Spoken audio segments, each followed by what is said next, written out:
Ah, la rêveuse, quel beau nom pour un ensemble. C'est un grand plaisir de vous rencontrer, Florence Bolton et Sébastien Marc, qui sera avec nous dans quelques jours. Florence, vous êtes cofondatrice de cet ensemble-là. Pourquoi la rêveuse?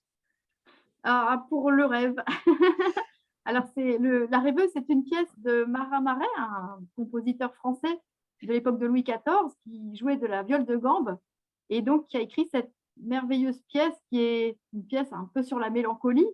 Alors, nous, on ne veut pas être trop mélancolique, mais on aime bien cette idée de rêver. Puis le rêve chasse aussi la mélancolie, finalement. Oui, tout à fait. Non, et vous n'êtes pas rêveuse dans le sens où vous bougez beaucoup parce que votre ensemble est très actif, un ensemble qui est formé de solistes d'ailleurs. Donc, Benjamin Perrault a été le cofondateur avec vous, il joue du théorbe. Clément Geoffroy est claveciniste et Sébastien Marc, qui a le bonheur d'être avec nous aujourd'hui, et joue de la flûte à bec, en fait de toutes les flûtes à bec. Bonjour Sébastien. Bonjour. Cet instrument que vous semblez adorer, en tout cas, j'ai vu une démonstration de toutes les flûtes à bec que vous avez sur YouTube. C'est très, très vivant, très amusant. Est-ce que vous utilisez plusieurs flûtes dans un concert? Oui, bien sûr. On a cette possibilité extraordinaire quand on joue de la flûte à bec d'avoir des instruments qui sur trois ou quatre, même 4 siècles de musique, et on a toutes les tailles d'instruments. On a aussi tous les styles d'instruments, des instruments plus euh, Renaissance, des instruments baroques, etc. Et ça nous permet évidemment de trouver des couleurs. Quelquefois, je dis en boutade euh, que j'ai peu de talent, mais que j'ai beaucoup d'instruments et que je trouve. Là, je ne vous crois pas pour le talent parce que ce que j'ai Non, entendu non, mais jusqu'à présent. c'est une façon aussi de dire que c'est un peu un danger dans lequel on peut tomber aussi quand on joue la flûte avec, c'est-à-dire de multiplier les instruments. Et moi, je suis toujours admiratif des oboïstes ou des clarinettistes ou des violonistes qui font leur récital avec un seul instrument et qui trouvent des couleurs extraordinaires sans avoir besoin de changer finalement. Oui, mais vous êtes évidemment très sollicité dans un concert où les oiseaux sont à l'honneur parce que quand on pense à l'oiseau, ben, on voit votre instrument tout de suite quand même. Voilà, mais bah, c'est vrai que quand on pense aux oiseaux en musique, c'est vrai que la flûte est pratiquement le premier instrument auquel on pense. Évidemment, la flûte traversière, la flûte à bec, le flageolet qu'on va aussi jouer dans ce concert, qui est une toute petite flûte qui imite magnifiquement bien les oiseaux et qui est très simple, mais qui a été beaucoup utilisée à partir du 17e et même avant, 16e, 17e, 18e siècle, au 19e aussi, et qui est un peu oublié aujourd'hui, mais qui est magnifique. Florence, quand vous avez choisi le thème des oiseaux, c'était pas seulement pour le plaisir d'entendre les flûtes de Sébastien, mais aussi parce que c'est un concept intéressant au 18e siècle et aujourd'hui aussi. Une de vos dernières productions, c'est un disque qui s'appelle Le Carnaval des animaux en danger. Et sur la couverture, on a ce fameux oiseau, le dodo, qui a disparu. Alors, parlez-nous de ce projet. C'est pas ce que vous nous amenez exactement ici, mais c'est un projet qui me passionne, qui me fascine. Oui, alors l'idée, c'était de travailler sur les liens entre les hommes et les animaux parce que quand on est musicien, on se demande toujours qui a inventé la musique. C'est toujours la question qui nous travaille. Et eh bien, quand on regarde du côté humain, il y a toujours des histoires que c'est les humains qui ont inventé la musique, bien sûr, notamment l'histoire d'Orphée charmant les animaux, qui sous-entend que la musique des humains est bien supérieure à celle des animaux, puisque quand Orphée chante, tous les animaux viennent se coucher à ses pieds. Donc il y a vraiment un côté je me soumets à la musique des humains. Et puis quand on regarde, qu'on essaie de réfléchir sur comment les choses se sont sans doute passées en vrai, eh bien, ce sont sans doute les hommes qui ont eu l'idée de faire de la musique en écoutant chanter les oiseaux, certainement, puisque parmi les premiers instruments de musique les plus anciens qu'on retrouve à la préhistoire, on a des flûtes qui sont faites dans des os d'oiseaux en plus. Donc, il est très facile de se dire que finalement, la musique vient des animaux qui faisaient de la musique sans le savoir, comme Monsieur Jourdain faisait de la prose sans le savoir. Mais les hommes ont tout de suite dit, voilà, ça c'est de la musique. Enfin, on conceptualisait finalement tout ça pour en faire de la musique. Et la musique des hommes, elle est devenue assez intellectuelle finalement, puisque après, il y a dès l'Antiquité, la musique est assimilée aux sciences, aux mathématiques, etc. Donc voilà, elle va avoir un développement chez les humains qui n'est pas celui des animaux, mais il y a toujours cette envie un peu de peut-être née de la nostalgie du paradis originel ou de l'Arcadie, de vivre comme ça en bonne harmonie avec les animaux et de parler leur langage, etc. Donc, il y a ce rêve qu'on retrouve dans beaucoup d'utopies à toutes les époques, et puis il y a la réalité qui fait que les hommes et les animaux se séparent de plus en plus et ont des relations de plus en plus mauvaises, en tout cas de la part des humains qui finalement vont de plus en plus exploiter les animaux. Donc, c'est un sujet aussi philosophique qui touche aussi la musique, qui touche les arts, parce qu'en peinture, on retrouve aussi toutes ces choses-là. Donc, c'est un sujet très vaste et qui a donné naissance, donc, avec la rêveuse, à deux projets. Le projet sur les oiseaux, avec le concert The Birds Concert, et puis le Carnaval des animaux en péril, qui là, vraiment est une œuvre qu'on a commandée à un compositeur d'aujourd'hui, Vincent Bouchot, avec voilà, l'idée de faire une œuvre vraiment qui parlerait d'écologie, un peu comme les artistes plasticiens d'aujourd'hui qui utilisent beaucoup ce thème de l'écologie, une œuvre qui plaiderait pour voilà, l'écologie, et essayer de respecter plus les animaux, la planète, etc. Ce qui vous permet aussi probablement de vous adresser à un large public, y compris un public d'enfants, et aussi d'agrandir votre répertoire. Sébastien, avec vos flûtes à bec, vous interprétez non seulement de la musique ancienne, mais aussi de la musique contemporaine. J'ai mentionné Vincent Bouchot qui va écrire des œuvres pour vous. Est-ce que ça fait beaucoup partie de votre Est-ce que ça fait beaucoup partie de votre répertoire, la nouvelle musique, Sébastien?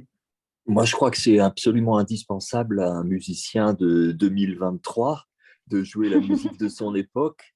Et finalement, comment dire, la fluidité du passage entre la musique baroque et la musique de notre époque est assez grande. Et c'est pas si différent au fond. On a un peu les mêmes préoccupations. Évidemment, on utilise des techniques qui sont différentes. Peut-être nos instruments sont utilisés un peu à contre-emploi quelquefois, mais quand on regarde dans les sources du XVIIe, du XVIe, chez Martin Mersenne par exemple, il parle de la possibilité de chanter dans la flûte en même temps qu'on joue. Et ça, c'est une petite technique qu'on utilise aussi beaucoup en musique contemporaine. La possibilité aussi de faire des glissandis est très bien décrite par Ganassi ou même par Rotteter. Et donc, c'est passionnant de voir que finalement, il y a une filiation entre les répertoires. Absolument, et même de jouer avec deux flûtes. Je vous ai vu faire ça sur une vidéo. Bon, il y a un côté un peu spectacle dans tout ça, mais Oui, en c'est un passant. peu du show, mais il y a aussi des témoignages de flûtistes de l'époque baroque qui jouaient avec deux instruments en même temps. On a même un instrument au musée de Leipzig qui s'appelle, voilà, où les deux flûtes sont reliées l'une à l'autre et on peut jouer les deux flûtes en même temps. Oh, c'est absolument extraordinaire. Florence, en créant cet ensemble-là, qui a maintenant, je ne sais pas quel âge, mais ça fait déjà quand même plusieurs années. Oui, c'est les 20 ans l'année prochaine, en Oh là 2024. là, oh là là. Vous avez choisi non seulement de donner des concerts sur place, mais aussi de faire beaucoup de tournées. Cette grande tournée que vous faites, ce n'est pas la première, d'ailleurs, c'est la troisième fois, je pense, que vous venez à Vancouver, entre autres. Est-ce que vous imaginiez une si grande éclat, si on veut, pour votre ensemble? C'est assez remarquable. Non, en fait, on fait les choses et puis bon, finalement, des fois ça marche, des fois ça marche pas. Là, cette tournée, ça fait 2 fois qu'on la reporte parce qu'on devait la faire la première année du Covid. Donc voilà, on est content qu'elle aboutisse enfin, et on est ravis de revoir Vancouver qu'on avait visité avant le Covid, dans le monde d'avant. Oui, le monde d'avant, effectivement. Mais vous faites aussi énormément de concerts. C'est un rythme quand même assez intéressant. Et des ensembles de musique ancienne, il y en a quand même plusieurs en Europe. Et j'ai l'impression qu'il y a une espèce de regain de vitalité. Oui, après, ça fait partie aussi des personnalités. Je pense que Sébastien, c'est pareil, il est toujours parti faire 3 concerts en même temps. je me rappelle de quand on a enregistré le Carnaval des animaux en péril, le disque. Tu arrivais d'où, Sébastien? De Vienne, je crois, en Autriche, où il jouait un opéra. Oui, Et donc, il avait oui. pris un avion à 5 heures du matin. Il arrive pour enregistrer. Alors, on lui a dit, mais tu sais, tu peux te reposer 1 heure, faire une petite sieste. Donc, voilà, Sébastien, il est encore plus globe-trotter que nous, je crois. D'ailleurs, tu es en Espagne ce soir, là. Voilà. Voilà, alors on a une correspondance entre la France, l'Espagne et le Canada aujourd'hui. C'est Voilà, assez vive le intéressant. Zoom. Oui, tout à fait. Le répertoire du programme qu'on entendra ici à Vancouver et à Montréal, il y a de la musique anglaise, la musique française, la musique contemporaine. Est-ce qu'il y avait vraiment des styles différents dans ces nationalités, si on veut? La musique anglaise qui parle des oiseaux, est-ce qu'elle est différente parce que les oiseaux sont différents de la musique française ou d'ailleurs? Oui, alors on a un peu les mêmes oiseaux, mais effectivement, la sensibilité à l'oiseau est très différente. Par exemple, dans la musique anglaise, il y a des sonates ou des airs qui sont écrits The Birds ou Sonata on Birds. Donc, en fait, on ne s'intéresse pas vraiment à décrire tel oiseau ou tel autre. Par contre, en France, alors là, vraiment, on a une espèce de maniaquerie. Et puis, au XVIIIe siècle, c'est l'époque de Buffon, des sciences naturelles. Donc, on va décrire vraiment précisément les fauvettes, la poule, etc. Et puis, ce que j'aime bien, c'est le petit côté théâtral aussi chez François Couperin, c'est les fauvettes plaintives. Donc, hop, on leur met un petit adjectif qui fait très humain d'ailleurs, parce que les fauvettes, je ne sais pas si c'est vraiment plaintif. Mais voilà, le rossignol en amour, il y a toujours un petit adjectif qui va préciser l'état d'esprit, encore un point de vue humain, hein, de ce rossignol ou de ces fauvettes. Il y a très longtemps, on avait aussi, au XVIIIe siècle, l'habitude de placer des oiseaux en cage et de leur apprendre à chanter. Est-ce que ça vous a poussé, par exemple, vous, Sébastien, à vraiment apprendre à interpréter le chant d'oiseaux spécifiques, d'un rossignol ou d'une fauvette? Ben, j'ai un souvenir quand j'étais petit que j'apprenais la flûte, avoir été une fois avec ma flûte dans mon jardin. J'habitais à Montmorency, qui est une jolie colline pas très loin de Paris.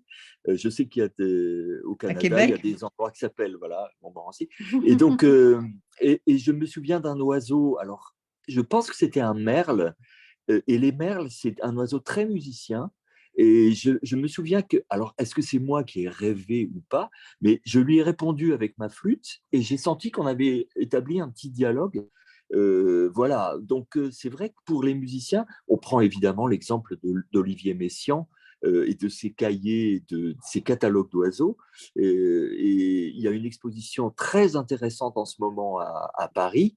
Bon, c'est pas à vous peut-être qu'il faut en parler, mais si jamais vous faites un petit voyage en France, cette exposition qui s'appelle Musique animale, on voit les cahiers d'Olivier Messiaen avec une notation scrupuleuse, notamment du merle. Et donc c'est vrai que c'est un apprentissage pour les musiciens extraordinaire. Et Il y d'ailleurs, avait, ça pose une question qui est fascinante, je trouve, c'est l'histoire de l'écriture, comment on retranscrit le chant d'oiseau. Et en fait, c'est vraiment quasiment impossible. Et la seule méthode qui marche, c'est d'enregistrer l'oiseau et de faire un sonogramme après sur l'ordinateur. Mais c'est drôle parce qu'il y a vraiment une histoire de la notation du chant d'oiseau. Tout le monde s'est imaginé qu'on pouvait noter les chants d'oiseaux avec notre système musical, ce qui est une aberration complète parce qu'il n'est pas du tout fait pour. tant pis pour vous, Monsieur Messiaen. Oui, oui, voilà. On a eu aussi, et ça c'est une tradition que je trouve très amusante, des oiseaux en cage à qui on apprenait la musique, ou alors on a construit des oiseaux mécaniques qui chantaient des chants d'oiseaux. Ça, c'était très à la mode aussi au XVIIIe siècle. Oui, alors le XVIIIe siècle, c'est l'époque des sciences naturelles. On observe les animaux dans leur milieu naturel, chose qu'on ne faisait pas avant, où on pondait des théories au fond de son cabinet d'études. Et donc, on va observer les oiseaux. Et c'est aussi une grande époque de l'horlogerie, de la mécanique. Et donc, ces deux choses-là vont converger pour avoir l'oiseau mécanique, effectivement. Et les oiseaux du XVIIIe siècle qui sont des véritables pièces de musée maintenant. Donc, on n'en a pas comme ça chez nous. Mais ils sont vraiment magnifiques parce que la personne qui les a fabriqués a vraiment fait en sorte que l'oiseau qui est fait avec des vraies plumes ressemble vraiment à un merle, par exemple, et le chant va être celui du merle. Donc, on a vraiment le vrai oiseau. On a presque l'illusion d'avoir le vrai oiseau. Vous en avez chez vous de ces oiseaux Oui, mécaniques? alors j'en ai un petit là que j'ai apporté qui s'appelle Gaston. Et qui est, Gaston, bon, d'accord. voilà, alors je ne sais pas quel oiseau c'est, il est jaune, mais c'est pas un canari, mais le chant, je ne pourrais pas identifier du tout ce que c'est. Il bouge hein, comme un vrai. Oh, mais c'est beau. Oh. Je veux dire que les oiseaux en cage, en général, ça me fait de la peine, mais celui-là, comme il Ah, est voilà. mécanique, ça va bien. Je trouve ça... Alors, il y a eu, hop, je vais couper le sifflet, mais il y avait beaucoup de traités écrits au XVIIIe siècle, des traités d'éducation, justement, non pas seulement sur les enfants, mais sur les oiseaux. Et donc, on apprend que effectivement, les canaris supportent bien la captivité, mais pas du tout les rossignols. Et il y a beaucoup d'oiseaux qui meurent, effectivement, quand on les met en cage, ils ne supportent pas. Oui, absolument. Surtout qu'on essaie de leur apprendre à chanter notre musique, donc c'est quand même pas marrant pour un oiseau d'avoir ses leçons de musique tous les jours avec quelqu'un. D'ailleurs, le canari s'appelle le serin de canari, et en français, on a ce mot seriner qui veut dire répéter toujours, qui vient de là, puisque les canaris étaient un peu comme des enfants, il fallait les prendre plusieurs fois par jour et leur seriner leurs petits airs pour qu'ils les retiennent. Et un canari qui sait chanter 4 airs, ce qui paraît peu, mais pour un canari, c'était vraiment un canari surdoué, se vendait très cher sur le marché du canari. Je sais que vous allez bientôt devoir nous quitter pour retourner à une répétition. Sébastien, vous êtes en Espagne en ce moment. Vous faites partie de l'orchestre qui accompagne un opéra de Didot Aîné, Purcell. J'imagine que vous allez sortir votre piccolo quand la tempête va arriver, c'est ça? Oui, il y a des... Didon Aîné, c'est un opéra extraordinaire. C'est une concentration en 50 minutes de musique, concentration d'événements, d'images, d'ambiance, d'émotions fabuleuses. Officiellement, Purcell n'a pas écrit de partie de flûte dans Didon Aîné. Même les parties d'instruments ne sont pas notées, mais il est évident que c'est pour les cordes. Et donc, dans la version que nous faisons, on a rajouté un hautbois, une flûte dans les instruments avant pour colorer, ajouter une petite couleur à ce drame extraordinaire. Probablement comme la plupart d'entre nous qui avons touché une flûte à bec, c'était quand vous étiez tout petit, c'était un de nos premiers instruments, c'est notre initiation à la musique. Est-ce que c'est encore le cas? Est-ce que c'est encore une bonne façon d'entrer dans le monde musical pour vous? Ah oui, complètement. C'est un instrument qui se prête très bien à la pédagogie. La difficulté de l'instrument, c'est que c'est très facile au début, mais que si on veut vraiment rendre cet instrument expressif, voilà, essayer de faire des nuances, etc., ça devient évidemment plus difficile. Mais c'est peut-être ce qui fait aussi la merveille de cet instrument, c'est qu'il est directement connecté à notre souffle et peut-être à au sentiment qu'on éprouve. Et on ne peut pas trop tricher avec cet instrument, je trouve. Et c'est ce Ouais, qui en tout fait la beauté. Écoutez, je vous laisse retourner Merci à votre beaucoup. répétition et puis on vous attend à Vancouver. À bientôt en avril. Au revoir. Florence, restez avec nous un instant, Oui. Florence. Je veux simplement vous mentionner la tournée complète donc, que vous faites à Saint-Camille, on l'a mentionné, à Victoria, Vancouver, Montréal, bien sûr, et Saint-Pierre-et-Miquelon. Votre prochain projet, est-ce que ça concerne toujours les oiseaux? Non, alors on a fait donc les oiseaux, on a fait le carnaval des animaux en péril qui est plus général sur les animaux, et puis là on est parti sur un autre sujet autour du temps, parce qu'on se rend compte que déjà entre musiciens on n'a pas forcément la même idée du temps quand on joue ensemble. Le temps c'est une notion très personnelle, on a toujours l'impression de perdre du temps, de courir après le temps, et je sais pas, j'ai l'impression de passer mon temps à parler du temps. Donc, c'est un sujet finalement qui m'intéresse et qui a vraiment un lien avec la musique parce que ça touche à la mesure du temps, notion très importante pour nous aussi, la division du temps, etc. Donc, il y a vraiment tout un tas de choses qui sont liées au temps dans la musique.